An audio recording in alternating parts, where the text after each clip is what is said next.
fanficmedia.com presents Beyond the Wall, a Game of Thrones podcast. With hosts Christiana Ellis, Chooch Schubert, Vivid Muse, and Nuchtchas. Hello, everybody. Hello. For the audio people, we don't have the title screen up this evening, so...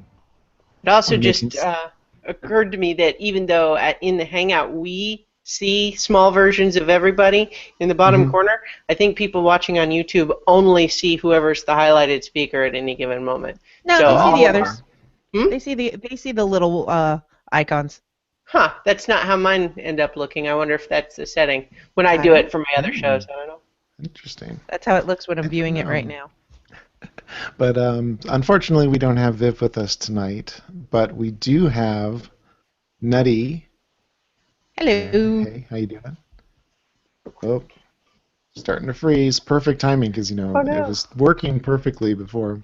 We also have Christiana with us. Hi. Drinking Diet Pepsi out of a giant mug. Ooh. Her stream is strong.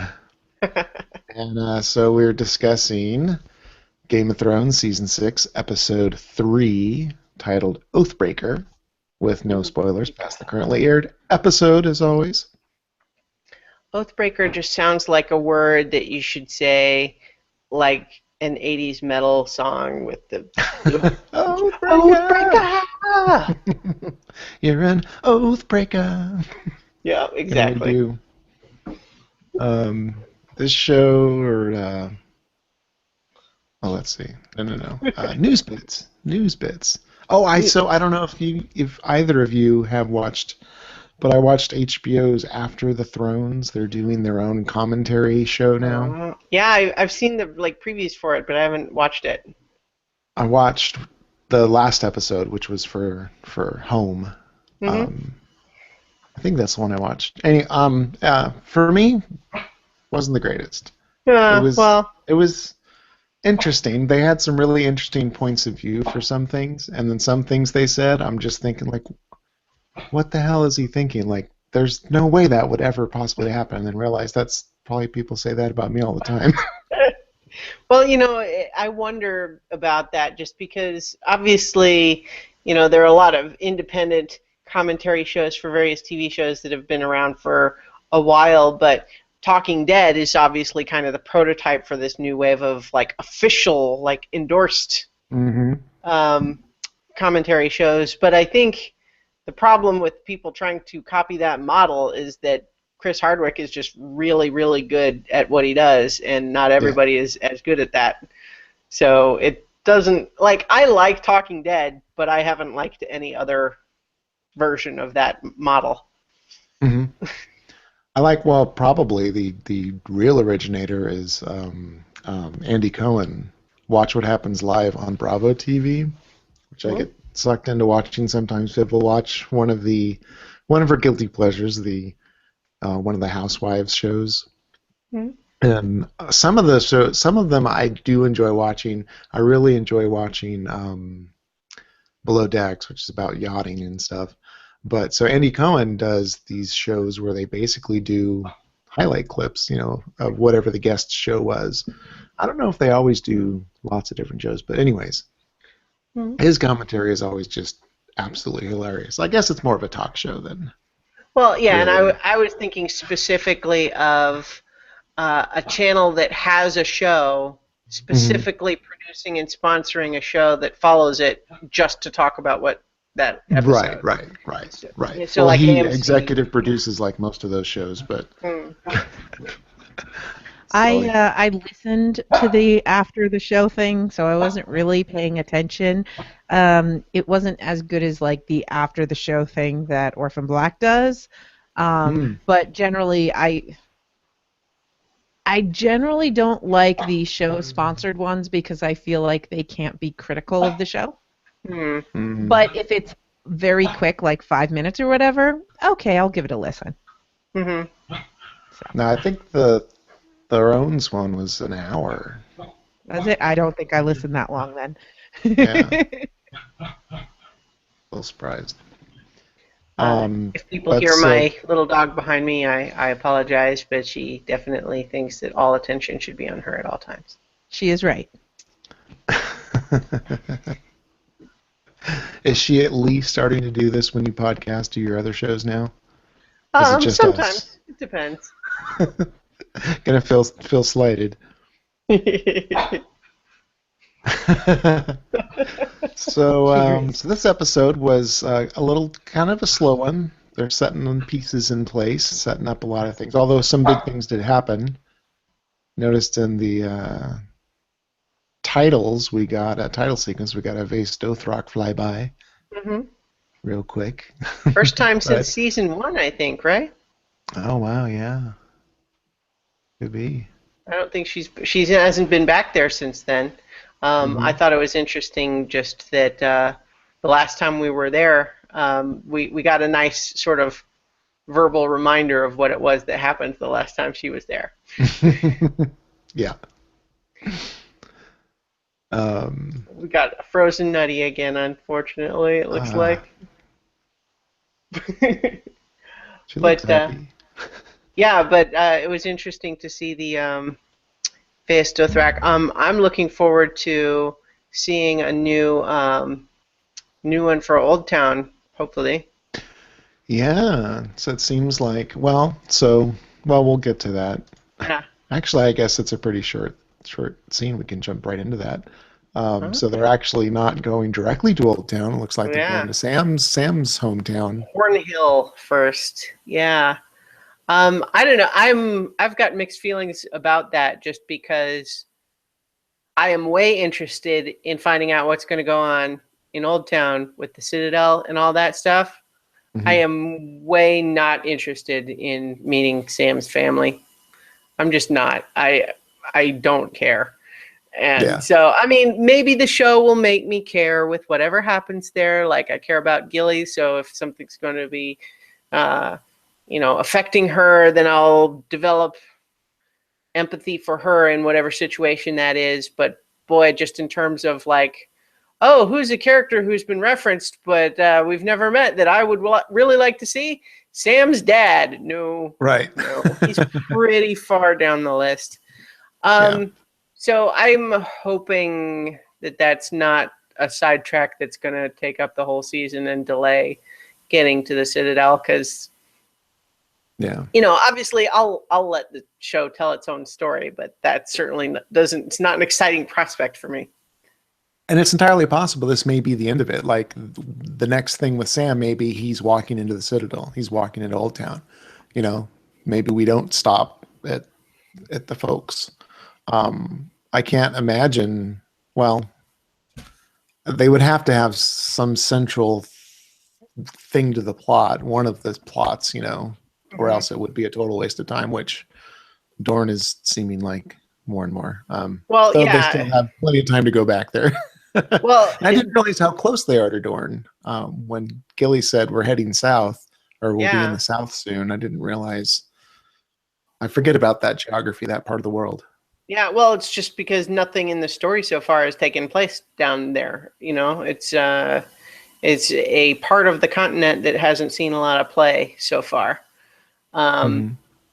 I mean, if you think about it, like we never did even visit Casterly Rock, for example, even though that was a notable, relevant location. That we never went there or had any scenes there, much less something that hasn't even really been mentioned before.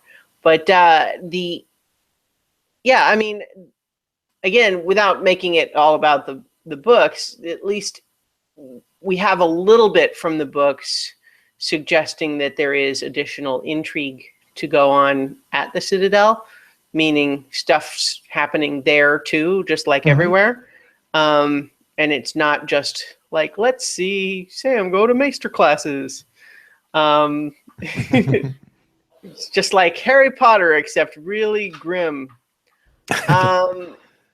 But yeah, so I'm more interested though in what might happen there than I am just about, oh yeah, we heard about Sam's dad was really mean, and the whole reason that Sam had to join the Black was because his father basically said, if you don't, you will have a hunting accident.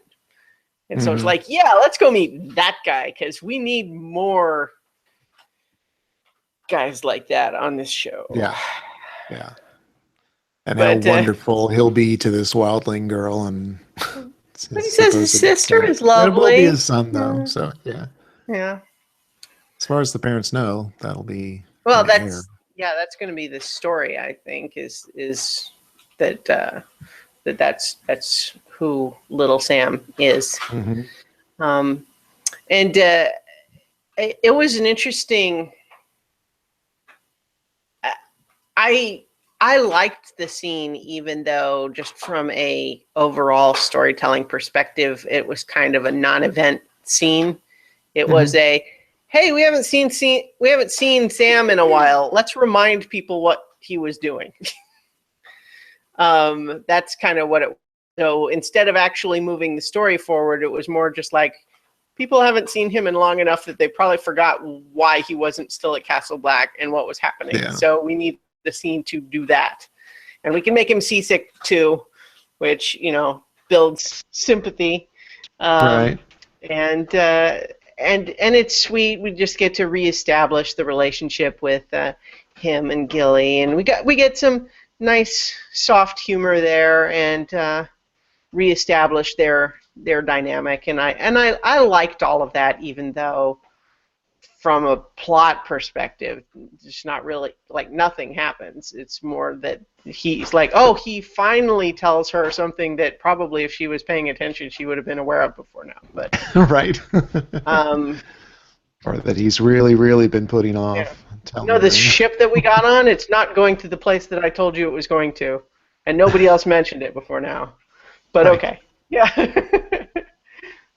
But maybe it's possible. It's a long voyage, right? So maybe it goes to the same port either way, and everything's on land from there out. Well, I know it's not in the show, but isn't Sam's family what is it, Cornhill? Isn't it close to? Isn't it just outside Old Town? Yeah, that's what we were talking about. Maybe I was just going to look it up on a map. Yeah, they're very pretty close. Okay. Yeah. So maybe that makes more sense then. The idea that they would be going to the same place and that she wouldn't be too far away. But the show doesn't tell us that. You know what I mean? It's like. Yeah. I was just really happy with Sam and Gilly, because this is one thing that, I mean, in the books, Gilly's crying the entire time. She's really upset. There's a whole plot point that's completely absent from the show. So I was just really happy to see Gilly happy and excited, and the whole, he's with his father, talking about how Sam is her kid's father and all this other stuff. And that to me is just that was just really fun and exciting to see, because in the books it's a pretty horrible situation that's going on. Yeah. So I like that. Interesting to see what they do. We jump through Castle Black. Oh, okay. All right. 2 scenes there. It actually ends there, but yeah, we don't necessarily have to. We usually don't. So the episode actually opens with John doing some heavy breathing, and Davos coming in, and Melisandre coming in looking quite surprised. Yeah. So it did work. I really liked the detail, and this was established back when it happened with Beric Dondarrion, but I really liked the detail that's a little bit unexpected considering normal genre tropes, is that his wounds are not healed. And in fact, they're sort of like you might expect for like a zombie or something, in the sense just that it's like they're not healed closed, but they are also not still bleeding. There's something decidedly unnatural about it, and I thought that was interesting. Yeah, that didn't totally click with me. Yeah, it's crazy. Yeah, well, like as he mentions, is like, Ollie put a knife in my heart. Then he takes a moment to think about that. It's like, wait a minute, something's wrong here. So it kind of seems like for him, It was just like stab, stab, stab, wake up. Hi, what are you guys doing? What's going on? Like, because when she was saying, when Melisandre, what did you see? What happened afterwards? And he's just nothing. Didn't give really an element of time, but his reaction kind of seemed that way of really not realizing the situation, like not much time had passed. Well, although I guess how do you describe pure nothingness? And yeah, that's a whole other conversation. Well, it's definitely true that on the show this season, I mean, it's always been kind of the case, but it's still true this season, is that the various storylines are not remotely in sync regarding how much time is passing from one episode to the next. It's the implication for say Tyrion and Varys and them out in Meereen is that some time has gone by. Not a lot necessarily, but certainly not the couple of days at the most that some of the other storylines have seen. Yeah.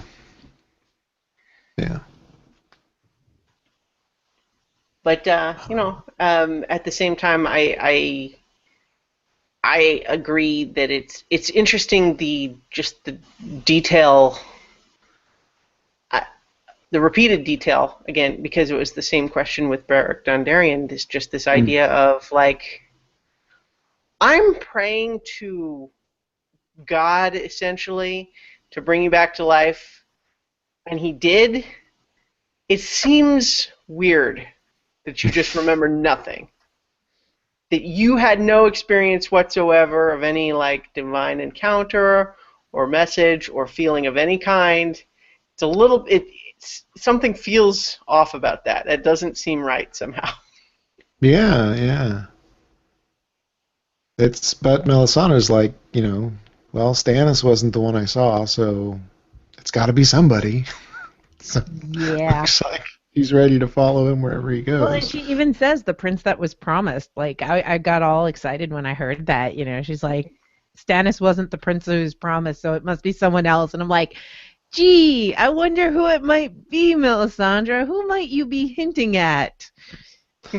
Yeah, so she says that, and we're getting, we'll talk a bit later about flashbacks about people, and all of this seems to be going a pretty predictable direction, which they could totally tweak out and change. But although I will say, him not remembering anything definitely dashes my theory that he was warged into ghost, waiting and then warged back on into his own hold. body. Yeah.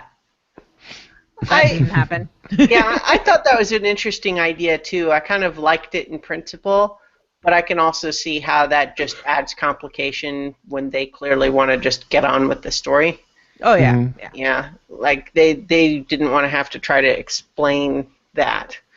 And since their goal is obviously we need to get Jon out the door and off to his next adventure, whatever that's going to be. Yeah. Although, I don't know if we want to, if we were jumping forward to the closing bit yet, or because yeah, sure. So all that really happened, Gemini Davos gives his pep talk. Oh, and, okay. I did actually have something about that though, which was, and I want to.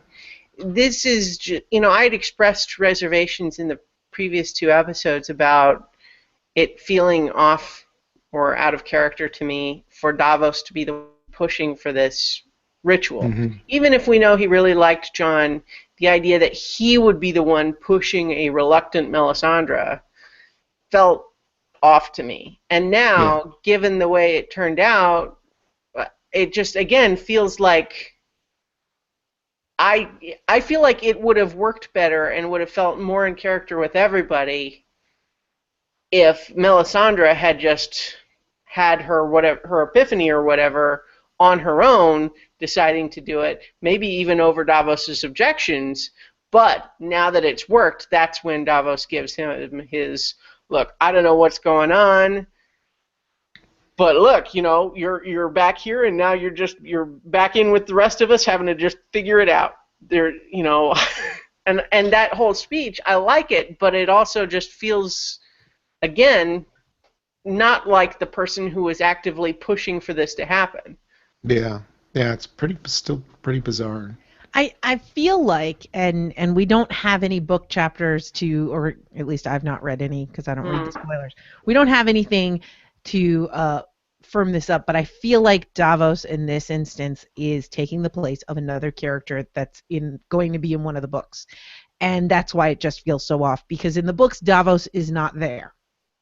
So I feel like he's taking the role of somebody else, and that's why it just feels so awkward to us.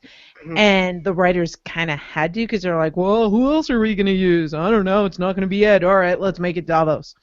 Yeah. And But that's probably they've merged it. and replaced so many other characters and done it so well. It's just weird they'd be so clumsy.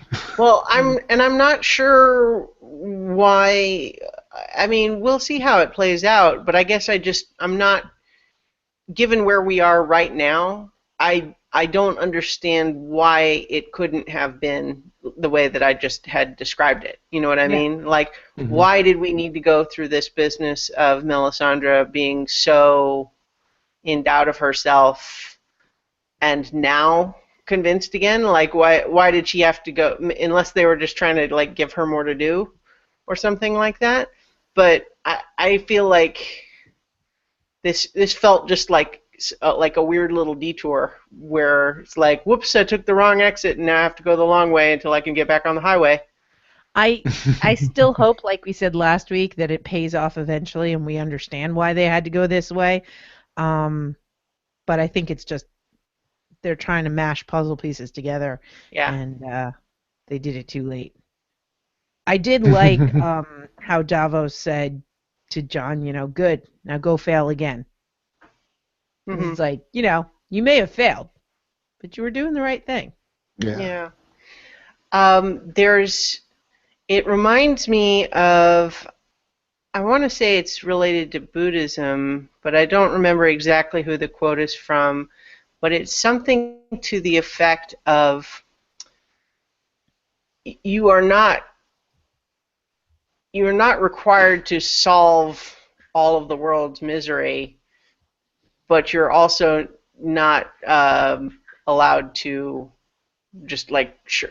I'm saying it badly because it sounds all profound, but the gist of it is that nobody's saying you have to accomplish everything, but that doesn't mean that you just throw your arms up and don't do anything. Yeah. You have to help. Nobody's expecting you to do it all, but you also have to work. You have to help.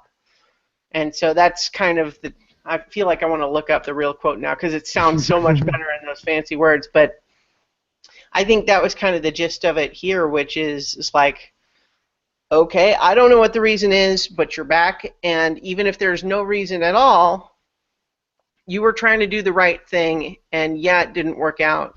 That doesn't mean you stop trying to do the right thing. Yeah. And in this case, the right thing is killing children. Yeah. Ollie, though, Hanging the traitors. like Ollie, he just kind of turned into like what else can you do with him? He didn't even say anything. He's just like. Well, the thing is, Ollie took his vow. He was a man of the Night's Watch when he stabbed Jon. Yeah. So for all intents and purposes, he was a man. Yeah, he was a kid, but they considered him a man legally. And if everybody else was going to get hung, Yeah.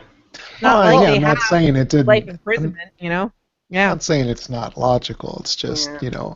I didn't know that, them doing a turnaround on all the rape and saying this is the year the woman means it's the year babies die.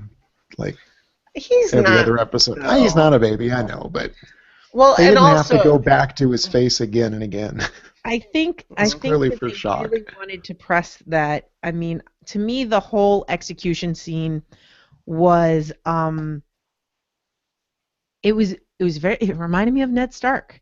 He sentenced the execution and he carried it out, and he made sure that he was the one to do it before leaving.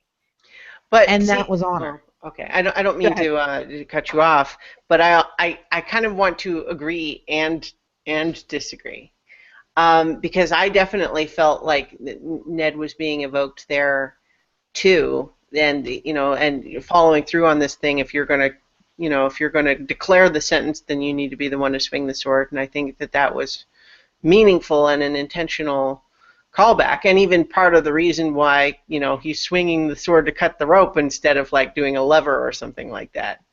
And also, just as a side note, that it was a dangle strangle hanging, not snap the neck with a fall. So that was it was brutal. But I think part of the reason we kept flashing back on the faces is because at the same time that John did go ahead and swing the sword, honestly, like, I think that the repeated shots on the faces is because he's not okay. Like, this is not something where he's all honorable and saying, well, I don't like it, but it had to be done. It's like, I think it's a big part of why he chooses to leave, and honestly, I don't actually admire him for it. I think it's not okay what he's doing. And I think that it's kind of him doing what he needed to do, but then saying, that sucked, I'm out. And honestly, I don't like it. I mean, I'll see where it goes from here, but the episode's called Oathbreaker, and this whole technicality of like, oh, well, technically I died, so that counts. I think that's BS. I do not share that assessment. I was right there with you last week, and I was saying, if he said I'm out because technically I died, I was not going to be happy, but I also feel kind of like John that, you know what, I just had to do something that felt so wrong to me. It was technically right. It was what I was supposed to do. It was the honorable thing. And I'm done. There's nothing, I have nothing left.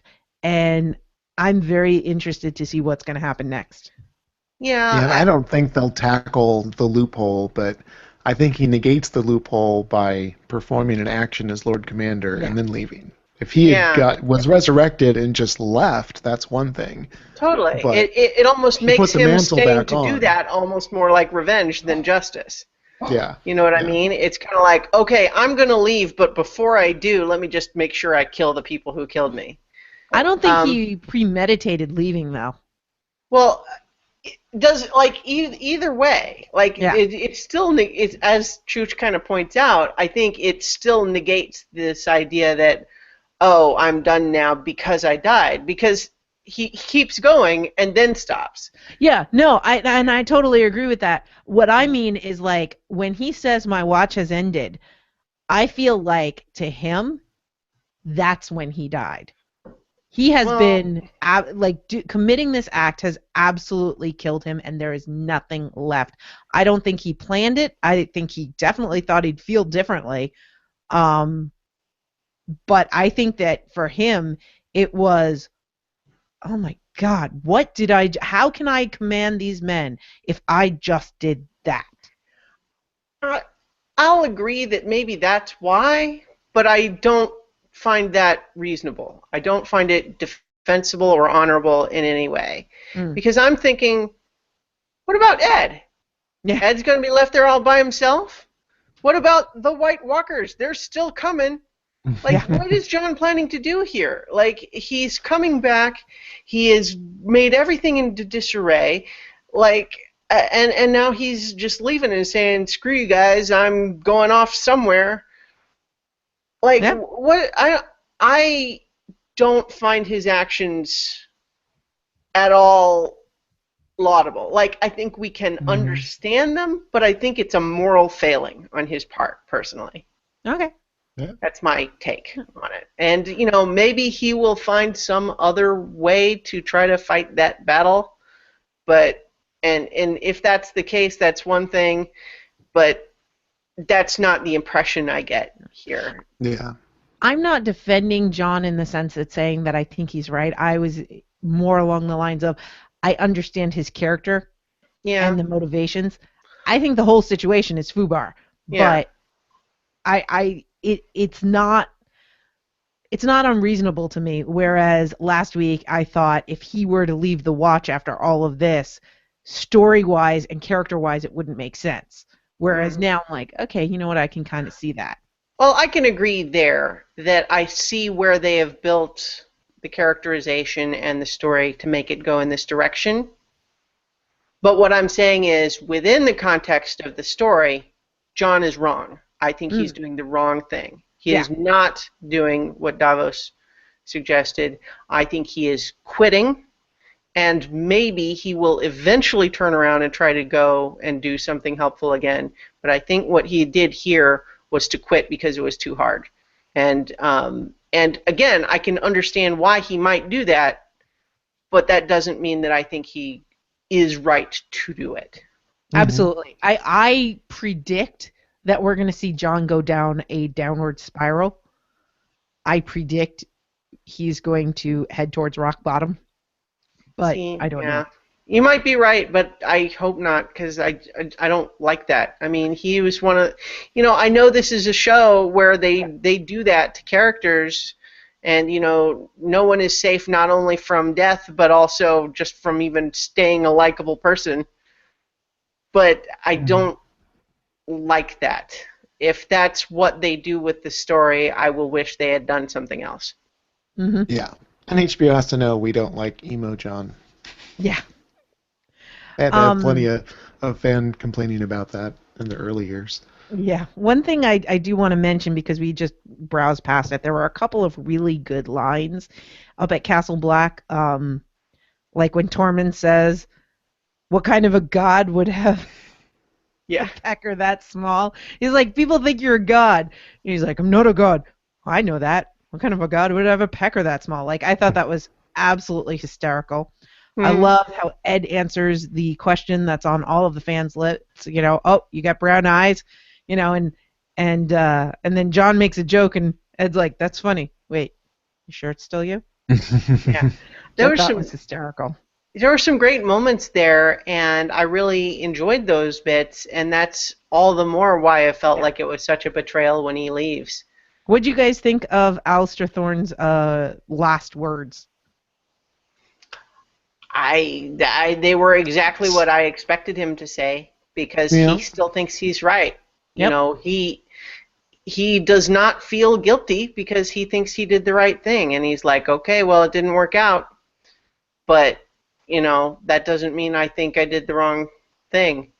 So it's kind of exactly what I expected, although certainly it's ominous, and maybe this is even part of what spurred John's decision, but this idea of, okay, I lost, so I'll be done now.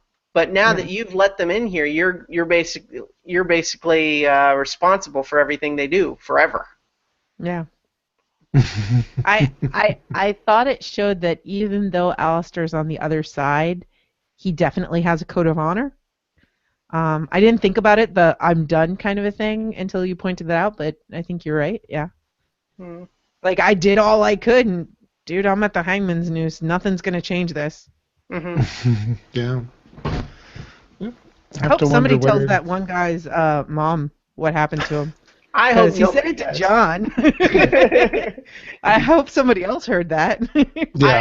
See, I feel like those two other guys, it's like, now it's one thing if the show had tried to establish those guys as actual people we cared about in any way, but given that we were not given any impression to believe that those guys had any special relationship going on here, I can't help but feel like those guys are like the most despicable, almost more, because we understand where Ollie's coming from, even if we think he's wrong.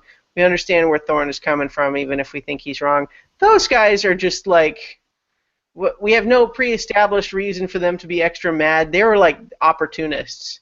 They're almost more like, the mutineers at Craster's. You know what I mean? It's like, that was certainly my reaction when they were saying stuff, was just kind of like, that one guy's like, you shouldn't be here. This is wrong. And I was just kind of like, nobody cares what you think, dude. I mean, I know, I guess technically we asked you if you had any last words, but you should have just kept your mouth shut, because that was a waste of everybody's time.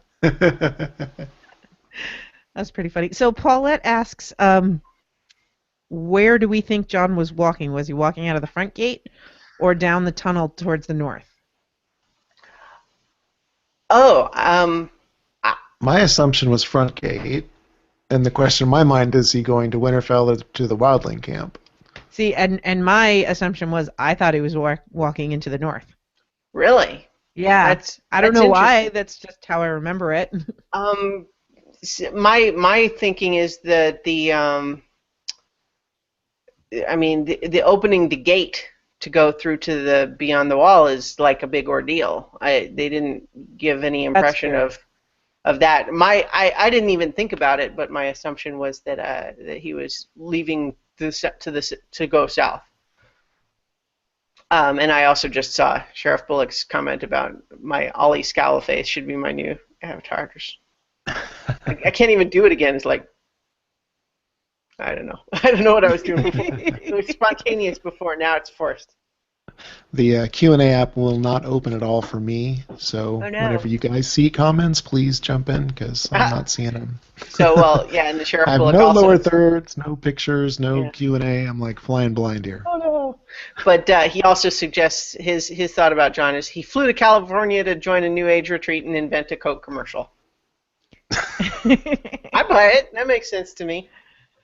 So I'm looking at a screenshot, and it looks like John's walking through a tunnel, but at the same time, there's like a little bridge behind it. I don't know. I think he's going to the north, but I'm not sure. I just can't see any, like, even if he has no idea where he's going, why would he go north? Like, what's up there? It's just zombies up there. It's ice zombies and White Walkers up there. There's not even wildlings up there anymore. Yeah, Well, I don't know. maybe he feels he just deserves to be with them because he's like the Walking Dead.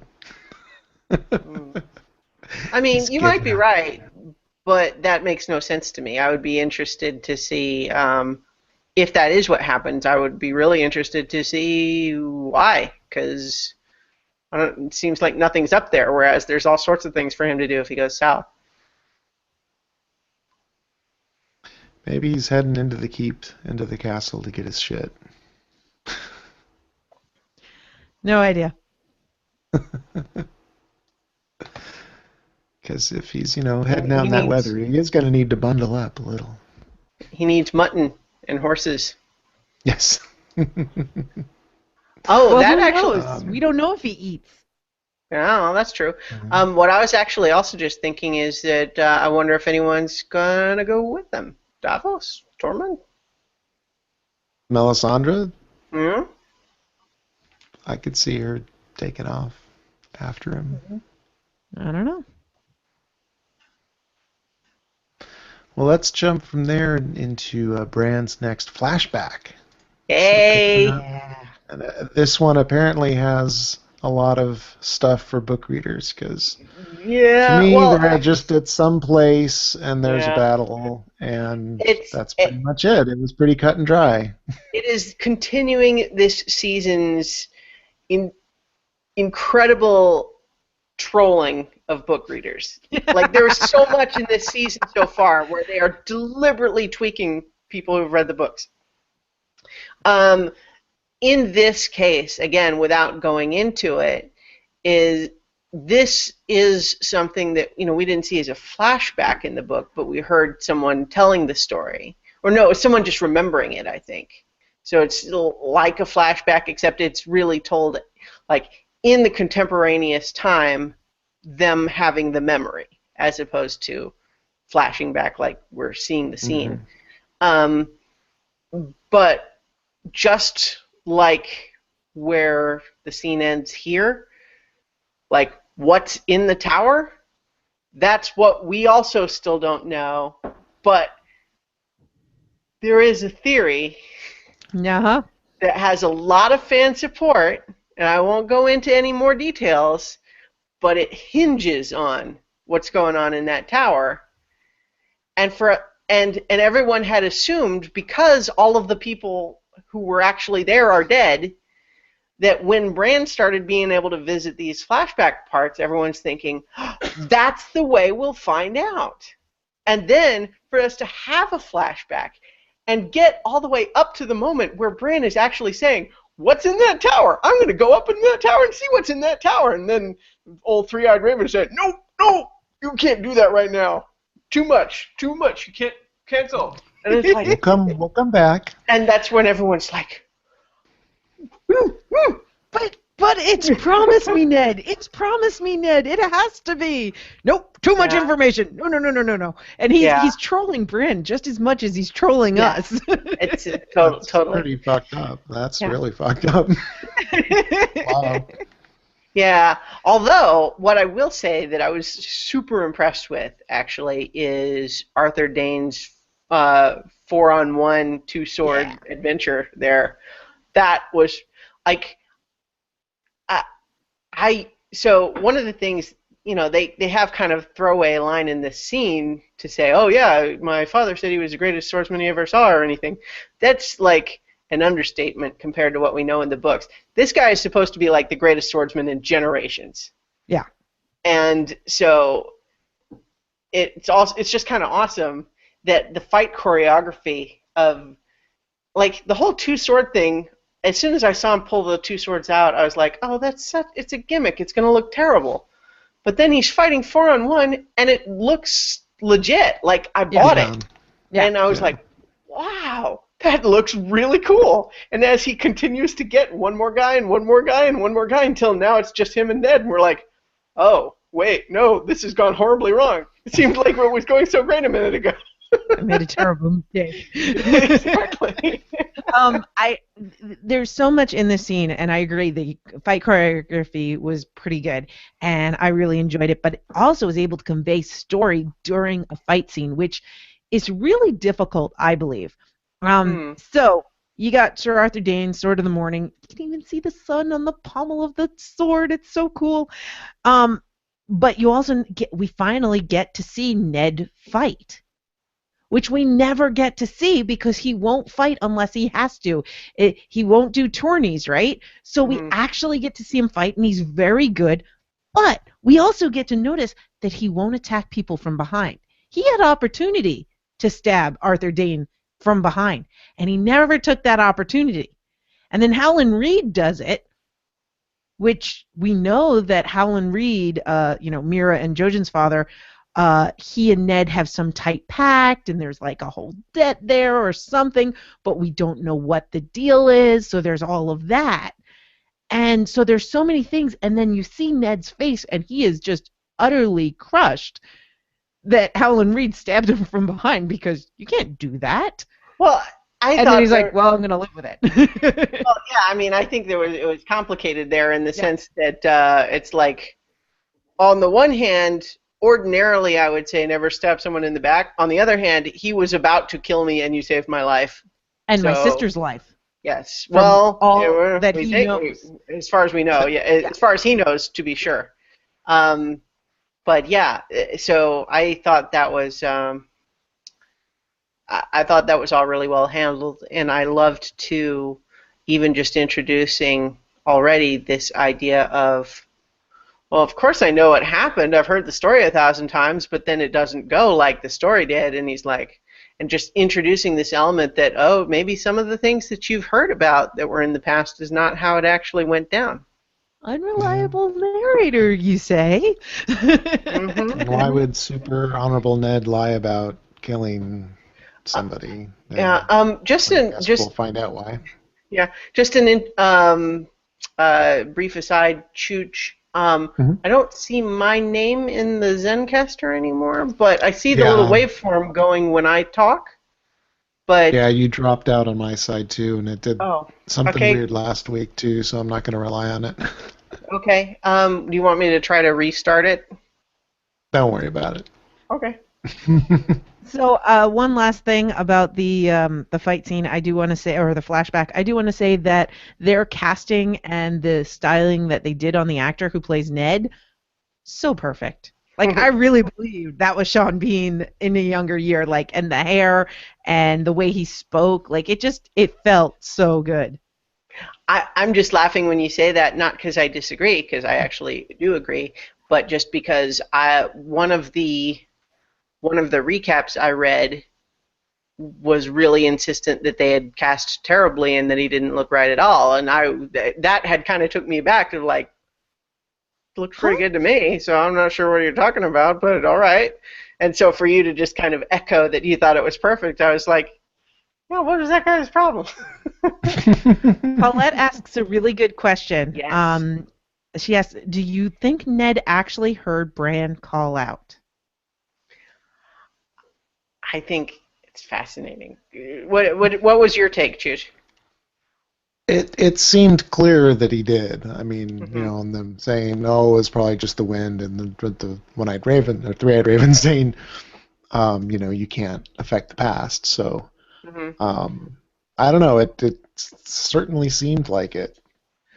Yeah, I mean that's kind of my take, and what I think's interesting about that is the three-eyed raven definitely claims that that's impossible. It's like, nope, the past is the past. The ink is dry. But we know what we saw, which looks exactly like he heard him. And it didn't, like, we didn't have this happen precisely in the books, but there was a similar event in the books where he says something and it seems like maybe the person heard him, even though it's not clear how that would be true. Yeah.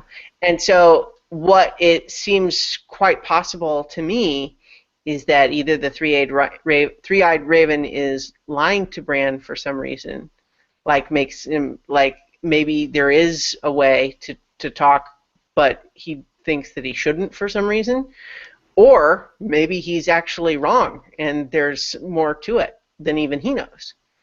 Like maybe something but something is going on, because it doesn't make any sense to make it so clearly happen and then have the three-eyed raven tell him, nope, that's not what happened. That seems like an odd thing to do if there's not something to that. But yeah. It's the same thing. It's very fascinating to me because in the books there is definitely that level of, can he place suggestions in these little visions or not? And I don't know the answer, but I'm very interested. And I think that there's a little yes, a little no on both sides. That's my opinion. And I'm really excited by it. It's very interesting. There's so many possibilities. And, is the three-eyed raven lying to him? Maybe. Is he more powerful than the three-eyed raven? Maybe. And again, the three-eyed raven talks about how he's not going to be an old man in a tree, which is, again, something that I thought was what was going to happen to him. Yeah, me too. So this whole thing is just fascinating to me. Yeah. Well, one other detail that they tossed out was the idea that this guy has been there for 1,000 years, which, I mean, we buy it not knowing anything else about him necessarily, other than he seems very mystical. He's got a giant spirit tree growing through him, and he's been doing all this other stuff. But at least one fan theory about who he was in the books can't be true if he's really been there for 1,000 years. But then again, the show's version might be different, so who knows? There was at least one fan theory. It's a character that's from the Dunk and Egg stories that I've heard some people say they think that's who it is, but that that wasn't 1,000 years ago, so couldn't be him unless they're doing something different. So which they might well be. It could still be that guy in the book, and just the show's not doing that But so the other reinforces that Bran will not be staying; he will be leaving. But it sounds like it'll still be a while if he's saying you need to learn everything. Although Arya certainly seems to learn a lot of things in a short period of time. Truth. She got a montage. She did. Before we go on to that, I just want to make a note to the people in the Q&A. I am trying to keep an eye on things, but for some reason, comments are they're disappearing. So if we miss yours, we do apologize. So if we move on to another topic, it's not because we're being rude or we didn't like your theory. It might have disappeared. Truth. Mm-hmm. So the show next went to Vase Dothrak. Mm-hmm. Yeah. So for me, I had been getting pretty bored with Marine, with the Starter Kingdom, and thought it was time to move on, as we've talked about so much. So I like seeing new stuff. Danny going through something new. Yeah. I'm having a hard time seeing where it's going. Yeah. Well, I even know if it's not gonna. Sorry, I'm sorry. I keep talking over you. You're saying what you're thinking. I don't think it's going to be as simple as the dragons show up and hey, everything's great, or that what's his name, Jorah and Dario just show up and everything's going to be great. I'm sure it's not going to be that simple, but I don't know. I don't really see how it's going to impact the rest of the world. I'm interested too, just because it seems clear to me what role this sort of interlude can have in her story, as long as it's going to play out the way that I've been kind of predicting that it will, which is the idea that she started to go wrong in Marine because she was getting so caught up in the trappings of being a ruler, which makes sense from a perspective, but also makes her depart further and further from the Mother of Dragons persona. You know, this idea that, like, if that's who she's supposed to be, according to whoever decides these things, the more she tries to be diplomatic and compromise and merciful and lock up the dragons, the more she's going wrong. And she's getting too caught up on, oh, well, I've got my army, I've got my Unsullied to help me, and I've got my advisors and Missandei and Dario and Jorah for a while, and then not anymore, and then sort of again, and then and all of that stuff that she's built up around her, and it was something where obviously she had put a lot of work into building up all of this stuff, but I think she started to kind of be dependent on it, and this is going to strip all that away again and kind of remind her, when it comes down to it, when she has nothing except her own body, and that's it. Like, there's no weapons, no anything. It's just her. Is she still Daenerys Stormborn, or is she? Is she just? Dosh Kalin. I like that. I had like no notes about this section because I had no idea. Not that I didn't enjoy it. It just okay. Moving on. The only question I had is, why are the men deciding what to do with her? Because this is the only area of Dothraki culture that women have any say or power. Like when they made her eat the stallion's heart. It was up to them to decide whether or not she was worthy enough to be a Khaleesi. So this really feels like it's in their purview. So I wonder if, like, they're giving it to the men for a reason, or maybe I'm just thinking too much about this and the writers are like, nah, it's a sexist culture. I see, because the way I interpreted it is this is very much still a patriarchal thing. The vibe that I get from them is like Orange is the New Black. You know what I mean? It's like they are all prisoners there. They just have established their own rituals and pecking order within that sub-society. That's the vibe I got anyway. But I mean, hard to say, because as you mentioned, they mentioned this council or whatever that's going to make this decision. Like, how much involvement do they have in that? I don't know. But the vibe I got, especially with, like they're stripping off her stuff, and the one younger woman takes her dragon necklace and gives her kind of a stink eye, and she's taking it away. I was definitely getting this, like, Game is the New Thrones vibe to that. It's like Piper coming into the prison. It's like, you thought you were hot stuff and better than all of us, but now you're just one of us now too. Yeah. I'm pretty pleased with Game of the New Thrones. I'm writing it down right now, by the way. I'm writing down Game of the New Thrones. So back to Marine. Speaking of Danny and exploits, we've got Varys with Vala doing his version of interrogation, which is pretty straightforward. Just pay for the information. Well, and I like what he says. Torture brings the wrong answers. I want the right answers. Yeah. And most fiction, like, it's such a go-to trope, you know? Oh, we really need information, so we're going to torture the guy. And they love going to these things, you know? And in truth and reality, you don't get the truth by torturing people. Sure. And he makes a really convincing argument. People just tell you what they want, what you want to hear, so that you'll stop. Yep. Yeah. But yeah, I Varys is great. He's just always been great. I love when they give him stuff to do. And do you like Marine much better with Varys and Tyrion there to straighten things out? I thought if we're already over with Tyrion, the whole extended small talk attempts, I thought it was funny, but maybe went on a little too long.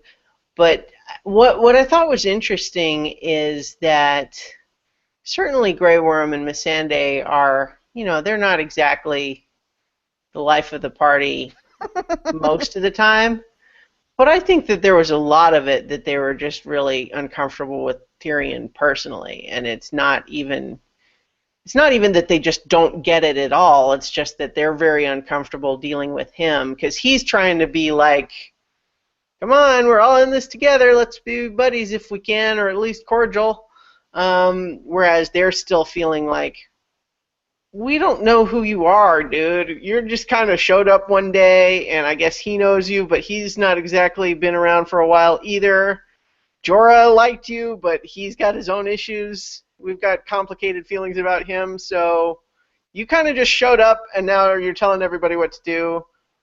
We're not against you exactly, but we're also not buddies. Yeah. That's my take, anyway. I think part of it. Sorry, go ahead. Part of it is kind of the class difference of that they don't really have anything in common. Yeah. They had entirely different childhoods and clearly don't play games. Or drink. I liked Grey Worm with the whole bit of so what would you talk about if I wasn't here? Patrol, things we saw on patrol, places we patrolled, people we captured on patrol. Yep. It's like, yeah, that's it. Yep. I patrol heavy. I love that there's a little bit of a throwback, though, by the way, to Tyrion's game from season 1. Yeah. That's a nice little throwback. And I also love the, a great man once said, who said this? Me. I did. I just said it. See, we're talking. So, Varys to the rescue. We've got in the chat, Sheriff Bullock says Danny is going to explain to the gals that they don't need the menfolk. They can be their own gals. She'll say something tropish like, you think the book of your life has closed, but there's another chapter, and you can be the author of your own story. Maybe she'll find a magical ancient weapon for slaying things, and then the magic of being Stormborn Mother of Dragons will get spread out to all of the Dosh Khaleen. Oh. And maybe it might look a little scythish. Yeah, it could. Yeah, and then she wouldn't be the only chosen one, and all the people who are just standing around and watching, like the council that was going to decide, maybe they're not in charge anymore. I like this fan In fiction. case anyone is missing this, I'm talking about the finale of Buffy the Vampire Slayer. Spoilers. Although I wouldn't be a bit surprised if something like that actually happens. It hadn't occurred to me until Sheriff Bullock mentioned it, but the idea that I had kind of always just assumed that Dani was going to have to just basically wreck shop on her way out, whether that was aided by Jorah and Dario or by Drogon or possibly all three. But the idea that she would actually sort of like win them over and say like, why are you guys letting them do this to you? Although, actually, I also have to say that I suspect that would be a difficult transition If for the calls the are coming to Dothraki culture. town, yeah, if all the calls are coming to town to plan out their raids, the women might be a little outnumbered. Well, they could just use Sheriff Bullock's other suggestion that they all share a pair of magical pants. Mm. Am I missing a reference there? The Sisterhood of the Traveling Pants. Okay, there you go. I got your joke, Sheriff Bullock. So we find out that absolutely everybody Dani has beaten down so far is coming together to fund the Sons of the Harpy, and something that's so obvious, I don't know why it never occurred to me. Yeah. Well, I honestly was a little bit disappointed with that answer just because it's kind of like saying, well, gosh, who is it that's been trying to kill us? Oh, through this expert use of non-torture, we found the answer, and it turns out that it's the people who don't like us. Well, and it's also it's all this, why didn't you put two and two together? Because all of this stuff is happening off screen. We're not seeing this. It's all happening off screen, and we didn't know until now, I believe, we didn't realize that the cities she freed are now all back under slave rule. We knew that from earlier this season. They mentioned it. Yeah, this season. I meant we didn't know that last year, like when they were trying to track down the Sons of the Harpy.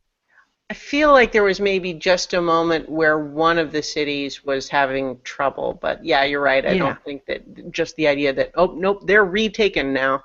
Yeah. Although, see, what I'm interested in is now, what is this message you think Tyrion wants to send to them as part of this conversation? It'll be interesting. I have no idea what the message is, but I'm thinking it's going to be Tyrion appealing to basically what they want, which is what he's always done. What he did as the Hand was, okay, Dorne's upset with us. What do they want? Let me give them what they want, and we can establish good relations. What did this person want? And it's all about figuring out what people want and what motivates people. One thing that I did realize, and it's another one of these, why didn't I realize this before? And I know it's been said and mentioned, but the idea that, like, Vara, she wasn't a slave, but I'm thinking, and we don't have all the information, but she was poor. And now the slaves are all free, and she's on equal footing. And this is something that, through history, we saw in the United States when slavery was abolished and slaves were free. Poor people suddenly found that they were equal to people that they used to, believe, well, at least I'm not them. Mm-hmm. And so the rich masters, and I can use that in both scenarios, basically use this to their advantage and continue to do so to get the poor people to fight with people they should be standing next to and to fight their battles for them. And I just thought it was very interesting. We're always talking about how A Song of Ice and Fire is historical fiction of historical fiction of a history that never happened, because it's very much like things that we've seen in our own history, and that's just a very interesting parallel that I'm starting to see emerge. Yeah.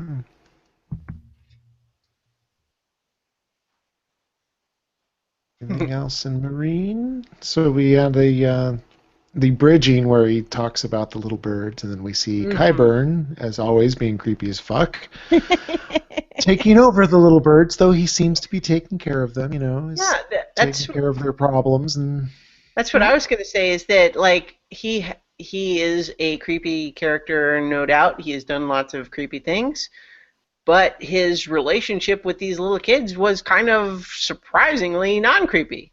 Yeah, I really enjoyed this scene. And so he's taking over Varys's little birds, and he's like, "Oh, your father died," which makes us think that, okay, he had something to do with it. Is that why Sir Gregor's going around killing people? Is that, what last week's scene was about? Yeah, that makes sense, especially because I asked the question of, like, how did they find out? Like, was Gregor just trolling the various pars and just to listen just in case anybody makes a lewd comment? But no, it's the little birds. That's what's going on, and that makes perfect sense. And so why is he Sir Gregor and not Sir Strong now? I don't get Oh, that. Right? He was presented as Sir Strong, and they haven't said it this season. I think that they've just decided to skip over the mystery and just say, let's not confuse people. Everybody knows who this is. Yeah. Which, like, we all kind of knew, but then they're like, yeah, no, it's Sir Gregor, and everybody knows it's Sir Gregor. So Paulette says that Qyburn is Willy Wonka of Westeros, giving out sweets to the kid. Although I will say that, like, on the whole, the basis of, oh yeah, I'll give you candy, creepy guy giving you free candy. Uh-oh. It's like, come with me and give me a whole bunch of important information. I want a full song by next week, Christiana. All right, I'm on it. Well, in their conversation, we got the answer to, is Cersei going to kill everyone who says something about her? Because that's when she says, okay, you got the little birds up and running, so now I want to know every single thing, everybody who whispers about the queen. Cersei's scary now. Yeah. I think that she is scarier now than she ever was. I think she's going to be a very strong threat. Like, she was always motivated, but there was always a big element of crazy going on and paranoia. And now that she is justified for being paranoid, she's going to be really, really scary. And she's got a good hit squad going on. And old Cersei would be wearing a wig. In the first season, Cersei would wear wigs when she was out in public. Cersei now is wearing that chopped off hair like an in-your-face. Every time you see me, you're going to be reminded of what was done to me. And she's very calculated in, like, everything that she's doing. I think. Yeah. Well, that's totally why I was imagining the Wonder Woman music last week. Not the 70s Wonder Woman song. That would be a very different tone. But yeah, I agree completely. She is out for blood now. So they come strutting into the small council and then basically get spurned. Before we jump to that, although obviously we'll talk about that, but before we jump to that, I just want to not overlook the exchange of, what did you do to him anyway? Oh, a number of things. Like, it's complicated. I could explain, but I don't think you really want to know. Well, and it also shows us that he knows what people are saying. He's aware inside there. Well, I felt like or at least interprets tone. He had to be at least a little bit, or else he couldn't follow instructions. But how much is he just kind of an automaton who follows orders, and how much is there actually, like, a mind with its own thoughts and feelings? Right, and that's the thing. Like, him getting annoyed at Jaime makes me go, okay, he's not an automaton. There's still feelings and desire in there. So that I thought was really telling.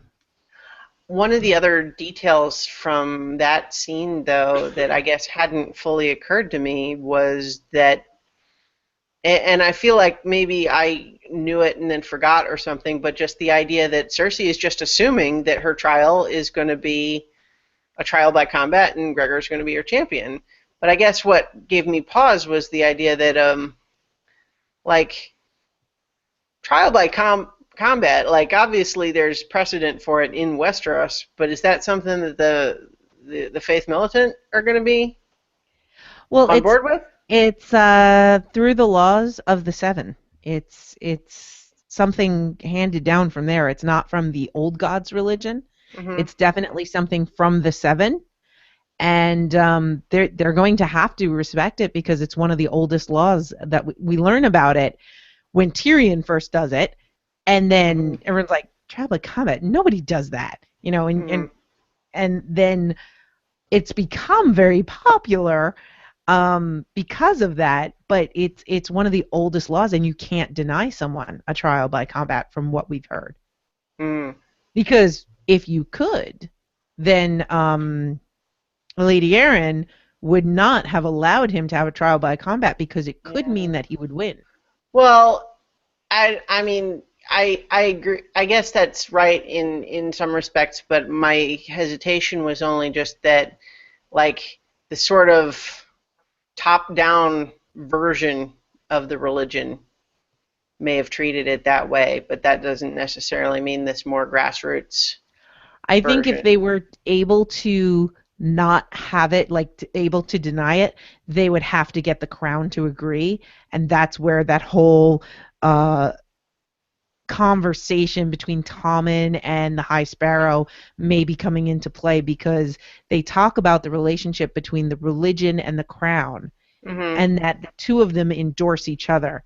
And I don't think that they could possibly even come up with the idea of being able to deny it if they didn't have support of the crown. I guess my resistance is just that it's such a BS thing. Like, I guess, you know, I will accept that it has been established as part of it, but just it is, as a ritual, completely biased towards rich and powerful people who can just pay someone, a trained fighter, to be their champion. Yeah. And if they're in a conflict with some poor person, that person just has no chance. No one's going to be their champion. They're just going to get slaughtered, and then the rich person always wins. Yeah, and they sell it. They sell it like as a court system. Sorry, go ahead, Chooch. It sounds familiar, kind of like our court system, our justice Exactly. system, our And corporate they laws. sell it as if it's divine providence who's going to win the trial by combat, because that's the whole thing. Trial by combat means that the gods are able to tell us through these two champions who they really believe. And so absolutely the rich and powerful are the ones who are in control, and they're the ones that push this, because it means that, see, it's all about faith. It has nothing to do with our money. Pay no attention to the man behind the curtain. But all the more reason that this the Faith Militant, with their whole populist message, might be the ones to say that's a perversion of the true faith that's been perpetuated by the elites for all this time. That'd be interesting. Now, I doubt that that's what's going to happen, just because that becomes a complicated revisiting of what the rules are in the religion, and nobody really cares about that. It's much more interesting to have a trial by combat. So, but at the same time, I'm just questioning from a storytelling perspective if it really makes sense that the Faith Militant would be okay with it. Yeah. Right. Yeah. Well, they are the Faith Militant. They aren't opposed to violence. Yeah. So we get into the small council with Kevin and the Queen of Thorns, and it's clearly a line in the sand with Cersei and Jaime and all that, and they're like, okay, maybe Jaime does have a seat, but we don't have to stay here and listen to it. So that all kinds of plays out, and all I can think, and relating to the last scene, is, I mean, if Cersei now has Tommen in her corner again, he can just write a decree, right? Here's my new hand, here's my new small council, here's the new septum. Mm-hmm. Right? Like, I know it doesn't work plot-wise or story-wise. It's not very exciting, Mm-hmm. but can't the king just proclaim shit? Otherwise, what's the point of being king, right? Well, I think that Why isn't Cersei on top of there, this?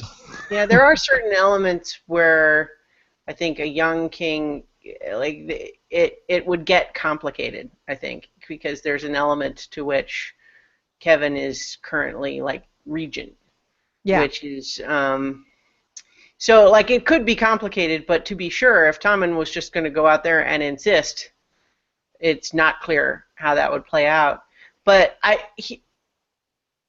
I was kind of a little bit irritated with this scene just because I couldn't believe that they were really just going to pull that whole, okay, well, we can't make you leave, but you can't make us stay. Me, me, me, me. And I'm like, what are we in third grade? And they really did it. Like they followed Yeah. through, and that was the end of the scene. And I'm like, what?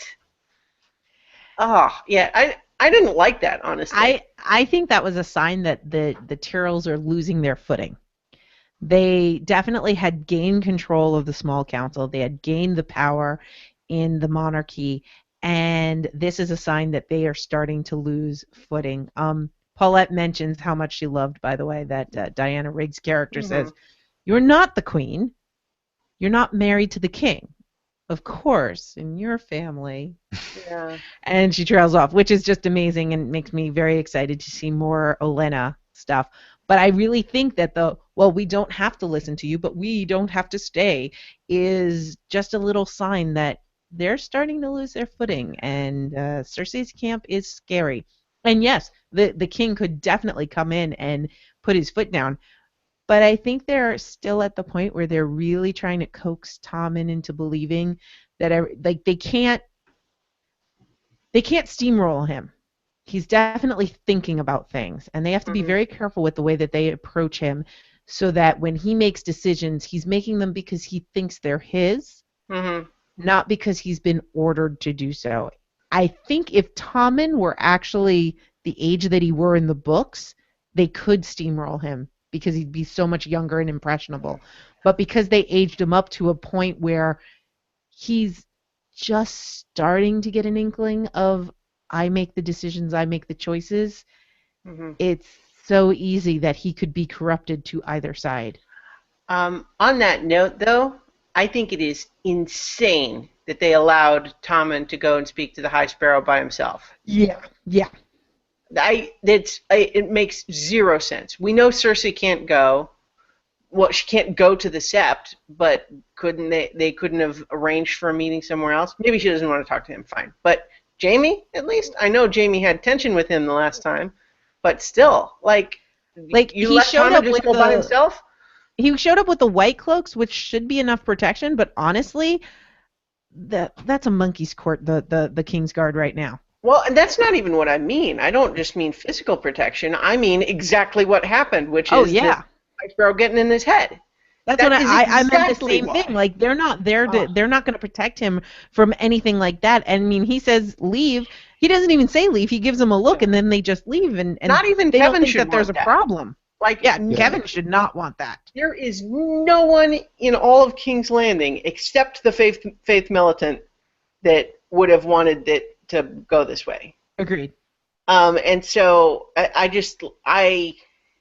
I'm a little bit frustrated with the storytelling, actually, just because I don't see how it makes any sense that they would have allowed Tommen and the High Sparrow to be in the same room together by themselves. I think it all comes down they're rushing.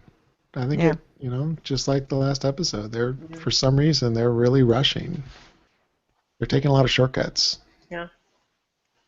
I think they realize that the fans or the viewers get frustrated with all of the politics, and they're trying to go more towards action-driven scenes. But you really need to lay the groundwork for those politics for us to understand what's going on. Otherwise, people just look stupid. Yeah. I wonder too if I don't know. I mean, I think what they might be planning to do is to try to show as a flip side to the problems they had with Joffrey, the idea that, oh, everyone's been kind of relieved that Tommen is a nice kid, like Joffrey wasn't. But in some ways, him being the nice kid, the good boy that was raised to believe in the Seven, makes him actually more susceptible to all of this religious talk without having someone to kind of counterbalance and be able to match words. He's going to get suckered in, and so they might end up having like the opposite problem that they did with Joffrey, which is that we actually want to do some underhanded things, and he's not going to let us because they're underhanded. Yep. Yeah, I think that the High Sparrow is very charismatic, and he's very convincing, and he's already won over a Lannister. Let's not forget about Lancel there. Which Kevin has like nothing to say about the fact that his son is basically a drone. Doesn't even seem to care about that. Well, Kevin has been in a grand total of like 90 seconds of the season so far. It's just there's this whole thing going on, and it's almost like the show forgets that that's his father. But yeah, I think it's a very dangerous position. Young, and as I said, I think Tommen could be easily corrupted by pretty much any side. So everybody needs to be careful, and I think the High Sparrow is really doing it right because he's making him think about it. Right, but I agree 100%, and I think that's what they're going to do. But just to reiterate the same complaint I said a minute ago, all of that is so obvious that it makes no sense why they would allow the two of them to be in a room together. I'm not sure they realize what's going on. Well, I suppose it is theoretically possible that Tommen just decided of his own volition to do it. Like he thought, he thought this whole thing of he's going to show how strong he is to like prove to his mom that he's going to go just demand this, and he just kind of goes on his own.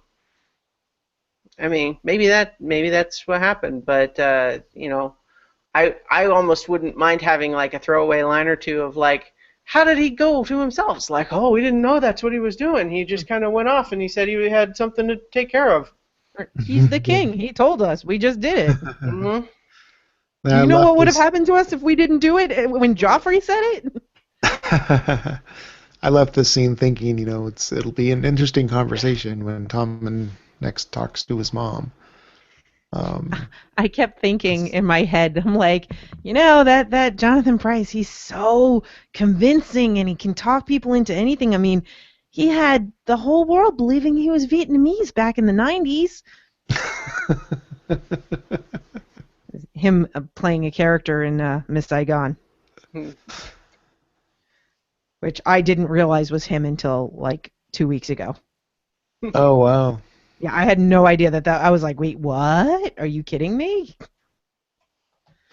So. Yeah, way to go, Hollywood. Bravos! The House of Black and White. With, as Christiana mentioned, we get a training montage. That's exactly, I wrote it down. I was like, oh my god, it's a total montage. I can't believe this. And as I was watching it, I was thinking, wait a minute. Have we ever seen Jaqen and the waif in the same room together? Is the waif just Jaqen in another face? And then at the end we see the waif walk past Jaqen. Now, granted, Arya's blind, so maybe that's not real, but I was just like, huh. Oh, no, I guess not. But, yeah, I did actually laugh, though, at how prototypical and archetypal the montage was. It's like, it was missing the each new shot shows gradual improvement and shows the passage of time. Yeah, but I do actually have like one minor nit that may be resolved with future stuff, and one where I'm just like concerned from a story perspective, not like a criticism of the show, but one is just that I'm not sure how I feel about the waif getting visibly irritated as Arya starts to do well. Like, isn't that the whole point? They're training. Like, why would she be annoyed that Arya starts to do well? And I feel like the only reason to do that is just the sort of really kind of cheap theatrics emotional manipulation of, well, we don't like her because she's mean to Arya, so we want her to be mad when Arya starts doing awesome. And I get that, but I feel like it goes against the whole premise of what they're supposedly training her to do. I think it's a different thing. I think it'll be more for future conflict, and I think that the waif has been there for a very long time. And the waif was here in her training, and Arya has basically moved up and is maybe surpassing the waif now. And so Yeah, there might be a bit of jealousy going on there. but That see, was at my the same assumption. time, okay, and like I would buy that, except that the whole premise of the training of this place is to let go of all of that stuff. Mhm. That's the whole point. That is literally what they are training Arya to do. Yeah. And so that's like, I don't know, maybe they will go somewhere with that, and it'll all be explained, it'll be fine. But and it's a minor complaint anyway, but I did just feel like it undercuts the message, like especially when our concern here at the end is like, oh my gosh, is there some real magic going on? Is she really no one now because she was able to drink this water and not die? And and we're left to concerned there, and I'm really concerned because I don't want her to be no one. I want her to be Arya, right? Yeah. But when they are undercutting their own message of like, how much no one are you really? Is it a trick? Is it a discipline? Is there something really happening? Is it magical? Like they're confusing the message. Hmm. Yeah. I can see that. I was holding on to what you said. You reinforced with me in a previous conversation was, that the goal was better to hide that you are no one or hide that you are someone, Yeah. not necessarily you truly are no one. Yeah. So I That's what grasped onto that. Thought maybe the wave just really isn't very good at this. I wonder also like I have written down, is Arya really no one? Is it magic? Is it this? Is it that? Or is it just water and not the actual poison? Like, is it just that we've seen in the past that fountain has poisonous water? hmm But what if it's only poisonous when the House of Black and White wants it to be? What hmm if you actually add something when you're giving somebody the water? What if there's something more, and that we don't know about? And I don't know. I have a lot of questions. I don't have a lot of answers. But I can say, by the way, they definitely had an abridged version of that list. mm Because Um, Dylan wasn't on that list. Yeah, and well, yeah, I thought that was interesting, but it was hard for us to, and I think it was actually an excellent example here Hmm. because we know there are some missing names, but there are some where it's kind of like, does she know that Tywin's dead? Hmm. Um, some of those, it's kind of like, was a name potentially removed Mm-hmm. because she knows they're dead already? You think eventually news would get around, right? Mhm. Seems like important goings on. Yeah, Um, but it, yeah, I think they sort of were able to deliberately play with the idea that we don't necessarily remember who would have been on the list and who would have been off the list by now. And so our own uncertainty mirrors the waifs, and I think that's why it's such an effective example of like, wait, should there be someone else on there? You're leaving someone off, right? And Arya's just like, yeah, who? You know hmm. that? I win.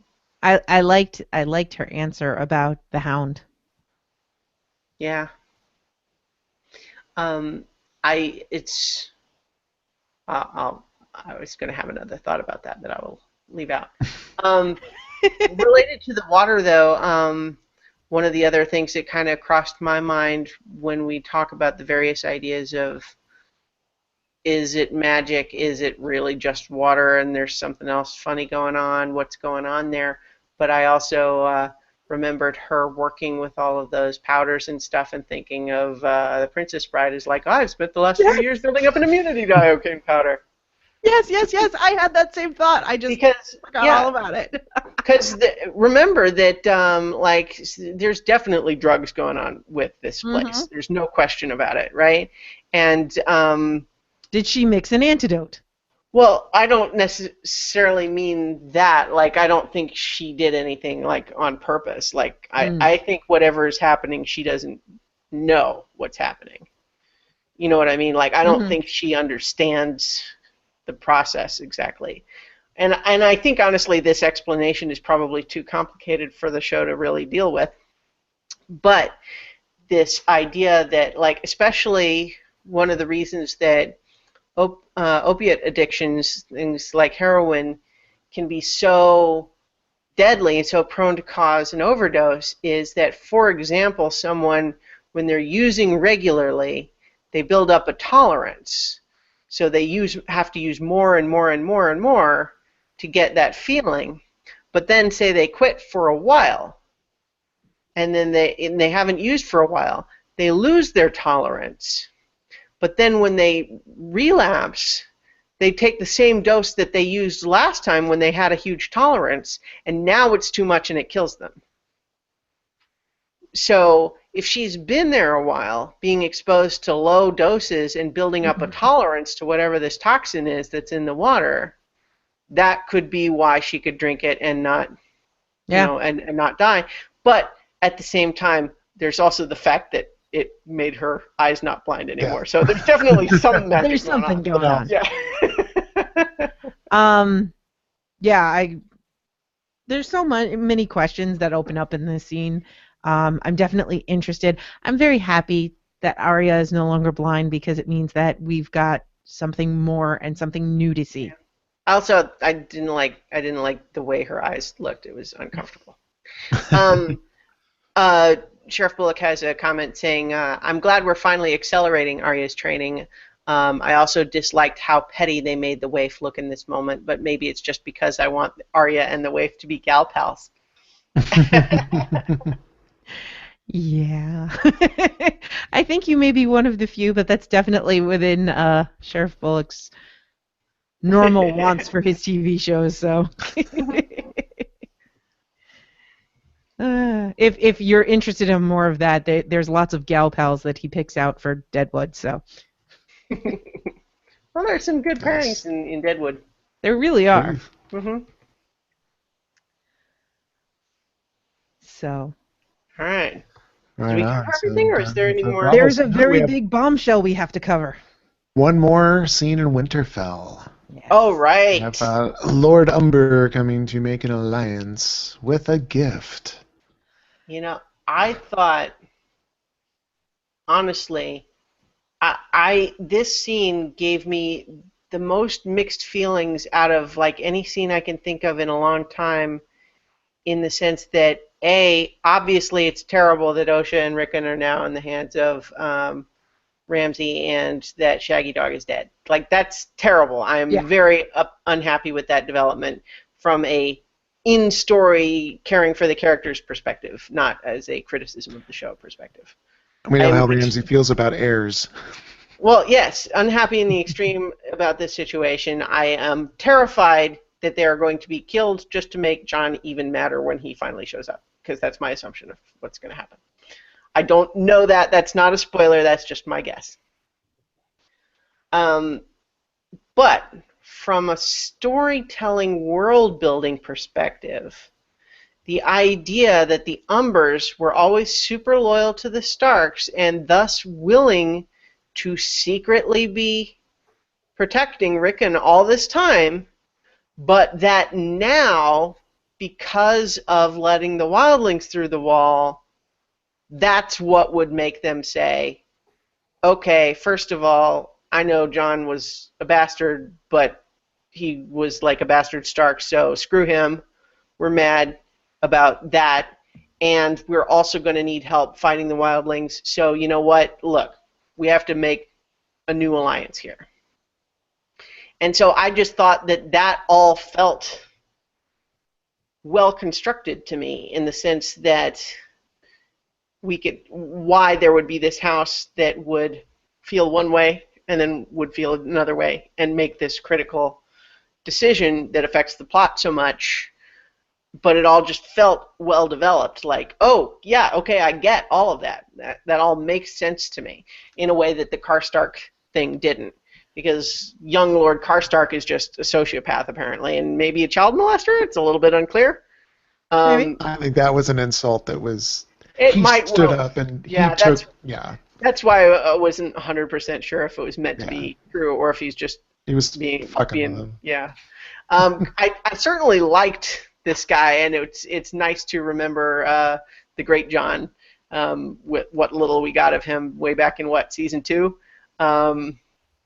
He was the guy that wasn't on Rob's side until Rob's direwolf bit off 2 of his fingers. Yep. And then he's like, "Oh, sure, now I'm on board."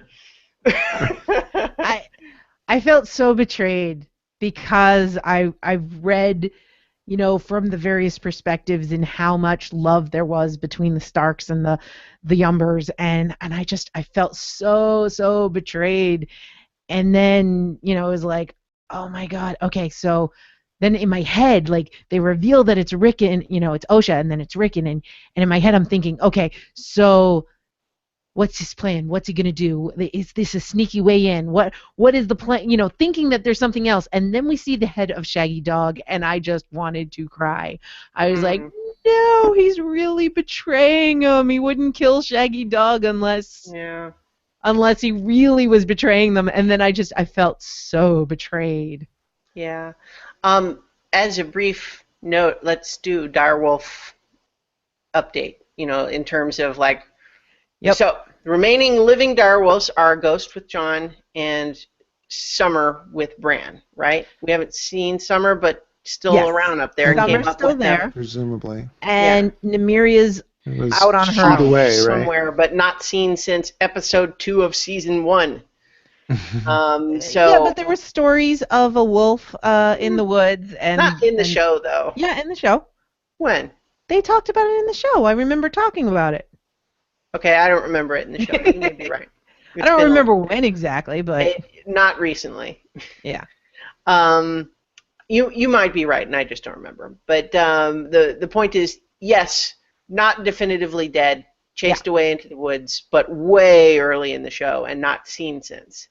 Yes. Well, and definitely with an asterisk, because Nymeria is not with Arya and hasn't been with Arya since she was still a puppy.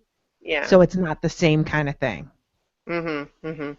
But yeah, so Grey Wind, though, Rob's dog, direwolf, was killed with him at the Twins.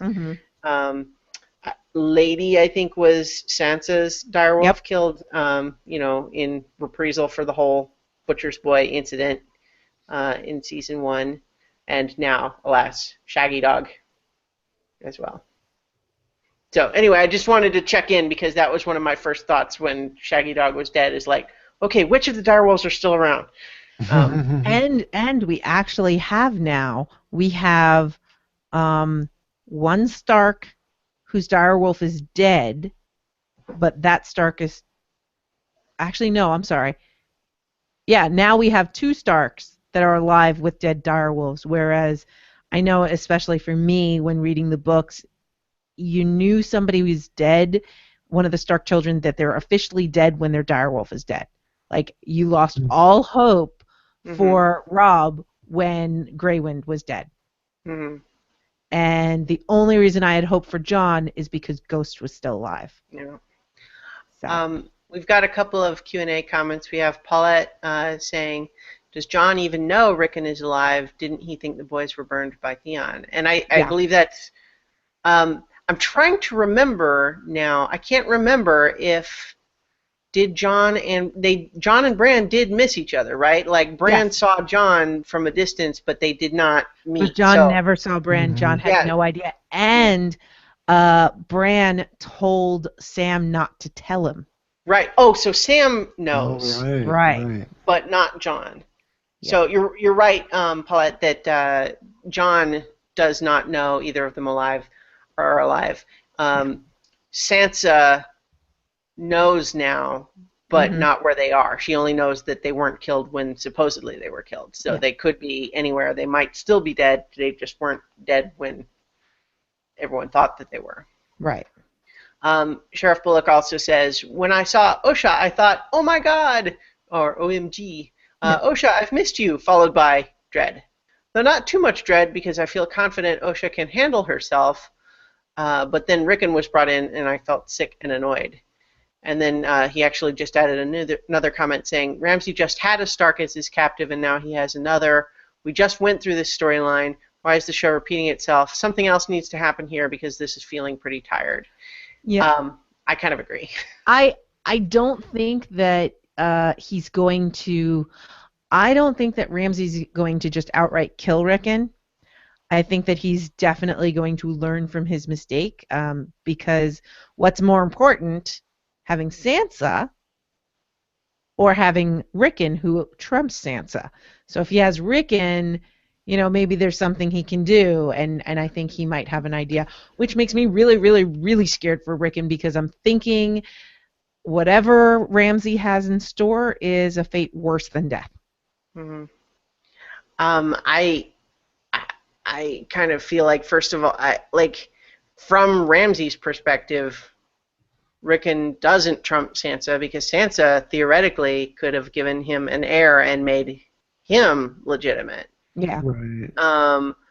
Whereas Rickon showing up can only be bad unless he is dead. Right. Because otherwise people could unite against him. And see, you might be right, but from everything they've shown us this season, it seems like Ramsay is really going off the rails now. So this idea that he's going to learn from his mistakes and do honestly, the best, from his perspective, the best thing he could do right now is to kill Rickon quietly and let nobody know that he was ever there.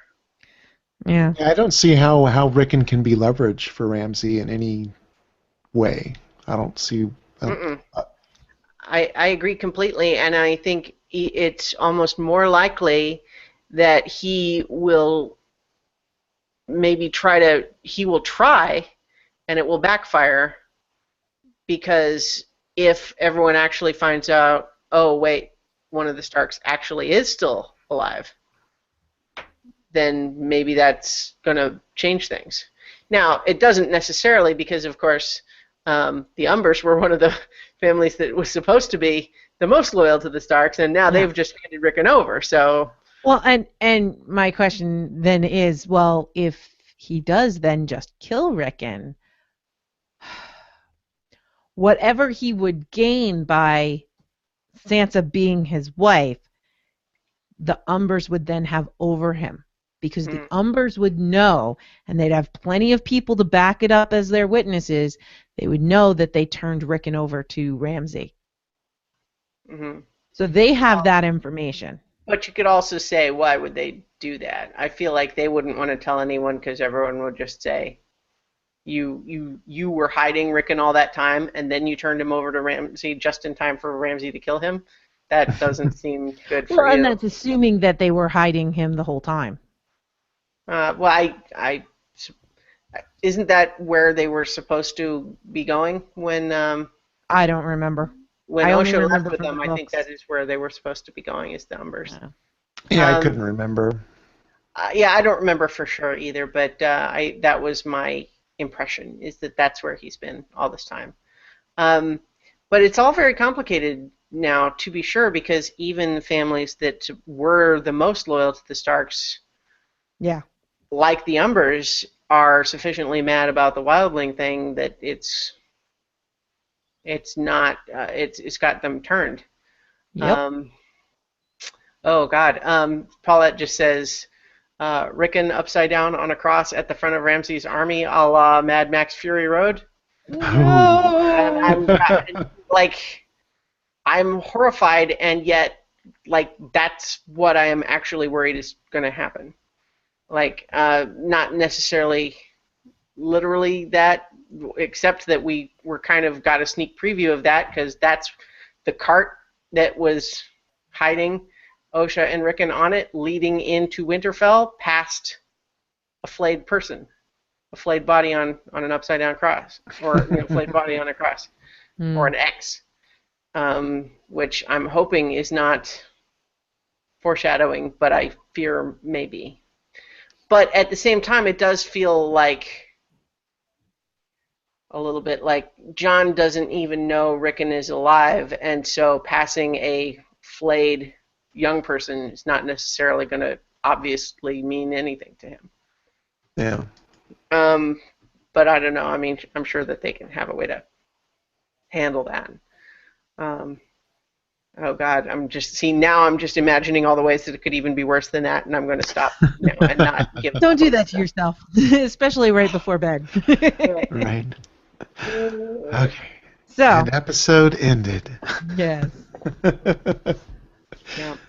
All clear. Yeah. So what do we rate this sucker? I'm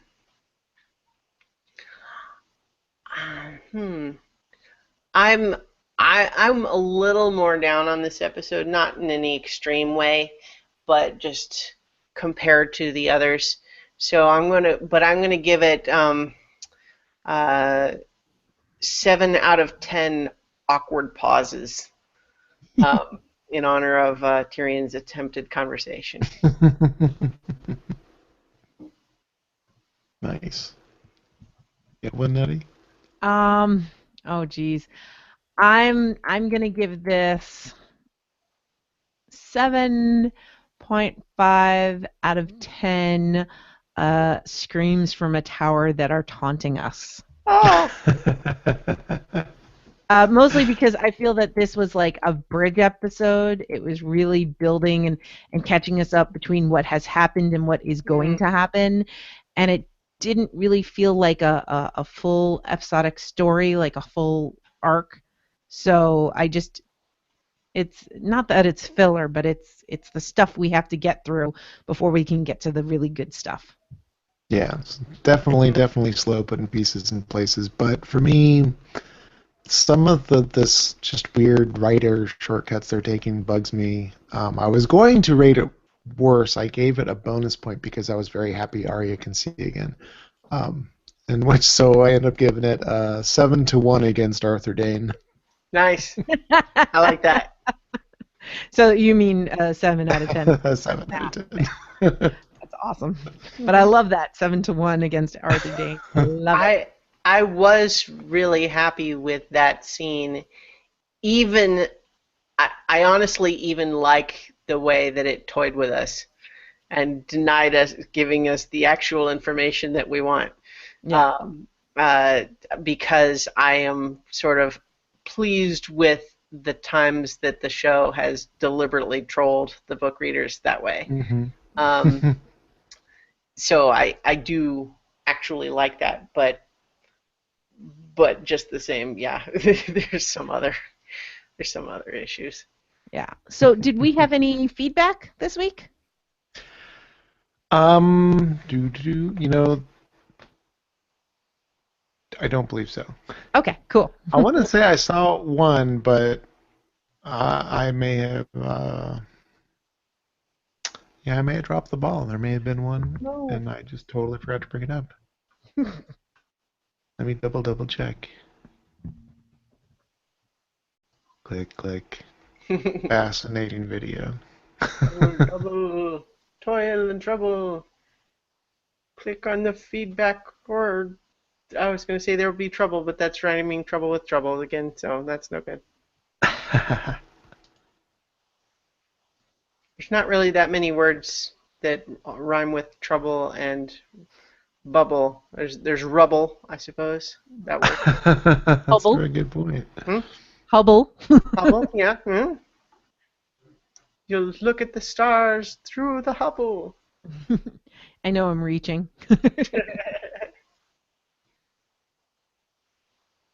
Oh, so we had the 4 days actually from Mad Marv. It was regarding our episode 2. So he had one quick regarding Jon Snow's resurrection. Does anybody want to bet on whether he met Ned on the other side and is all caught up? Oh man, which apparently he's not. Yeah, Well, that would be. Remember that conversation? Yeah. I do have another slight theory. Okay, so it's like Supernatural, right? He doesn't remember anything, but he did experience something. So like because he came back, he doesn't remember the afterlife, so it's just blank. And all he needs to do is meet a Reaper who gives him a kiss, and then he can remember everything. Like happened with Dean in Supernatural. Mm-hmm. But yeah, I feel like maybe people who have crossed to the other side, it's too much information for them to bring back. Mm-hmm. So maybe he found out who his mom is, and then he's forgot all over again. Could be buried in there somewhere.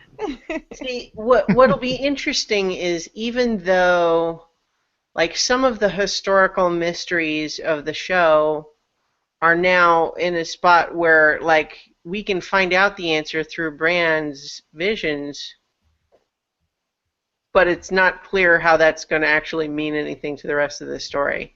Yeah. Well, and just because Bran knows, does that mean that other characters are going to know? Right, yeah, or, like, just going to actually have anything to do with it. Because, like, you know, we were just talking about the mystery of John's mom, right? Well, like, let's say we find out and everyone's just like, who cares? That doesn't have anything to do with what's happening right now. Yeah. You know, okay. What's going to happen is we're going to have John and Ramsay, you know, at each other's throats, and then all of a sudden Bran's going to run in and say, John, turns out your mom's name was Martha. And then Ramsay's going to go, no way. No way. Martha, that's my mom's name too. We should totally be buds now. And what's even better is that Martha was the same Martha, so they're actually brothers. You can't kill your brother. Yeah. We're both bastards. And we share a mom, and her name's Martha. Nice. You cracked it. We cracked the code. Oh my God, that was so dumb. That movie had some okay parts, but boy, yeah. I still haven't seen it, but I get the Martha joke. Yeah. All right. So next week, we have Book of the Stranger. Ooh. We shall see. So, the Stranger is the Seven's sort of analog for the god of death, right? So that seems like it could definitely tie into stuff that's going on with Arya, but also, like, you know, obviously the storylines that are most prominently featuring the religion of the Seven is with you know, everything happening at King's Landing, but it's not obvious why we would necessarily be invoking the Stranger there, because in that religion, although the Stranger is part of the Seven, he's definitely like the one that everyone kind of avoids talking about because it's uncomfortable. Although the High Sparrow talked a lot about the mother this time. So maybe we'll get a lesson on the Stranger next time. Maybe each episode we're going to get a lesson on each of the different aspects. For now, I have no idea. Well, I was just looking at the scenes from the next episode. It seems that that Sansa's gonna show up to presumably Castle Black. We see some big doors swinging open, so I'm guessing as Jon leaves. She's gonna miss Jon in the night. We're finally gonna catch up with Baelish and see that Robin survived his tour of the realm. It looks like Theon's coming home, or at least he's on a boat. Although I'm sorry, no. They actually have a scene of with his sister. Movement in Marjorie's trial. Looks like Cersei may be using it to get an in with Lady Olenna. Yeah, I mean, honestly, I think it is really only been Cersei's pride that has prevented her from being more of an ally with Olenna in this case. Although I suppose Olenna did have her son killed, so Yeah, but she doesn't know that. Yeah, but it's just there's a tension there. Is what I'm getting at. She has nothing to even suspect that. But I think that, I think at one point in the next on we see them say, nobody wants that, or I don't want that either, and they really do need to, both of them, come out of this unscathed. Yeah. Mm-hmm. It only helps each other's case if they're both been arrested and persecuted wrongly. Mm-hmm. Mm. Yeah. So. Let's see, Marine populace wondering where Danny at, and then it looks like a possible Khaleesi prison break attempt by Dario and Jorah. I saw a funny meme of it was the image of Jorah and Dario where they're kind of lying on that hill overlooking the Vaes Dothrak, and one of them, and so the text is, "Man, I thought you brought the sniper rifle. No, you were supposed to bring it." That would have been better if I hadn't said sniper. Swiffer. All right, so next week, I'm hoping for more of an episode. More of an episode, like a full story arc, not one of these bridge episodes like we just had. Mm-hmm. So. I think perhaps this next one will be kind of a mixed bag. We'll get some pieces and some big action, and then set up for a 1-2 punch. They've never steered us wrong before. Oh boy. Careful what you say. Right. This could be where it all unravels. All right, well, tune in next week and we'll find out if it all unravels. Same dragon time, same dragon channel. Yeah, exactly. And be sure to send in some feedbacks for our drawing, our contest drawing, $50 gift card. And yeah, we'll talk to you next time. Yay. Ciao.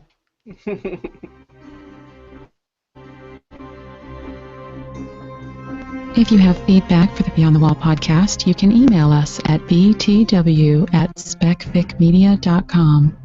You can also leave us a comment on the website. Go to specficmedia.com, where you'll find a shiny BTW button. That'll take you right to our page. This podcast is released under a Creative Commons Attribution, Non-Commercial, Share-alike 3.0 Unported license.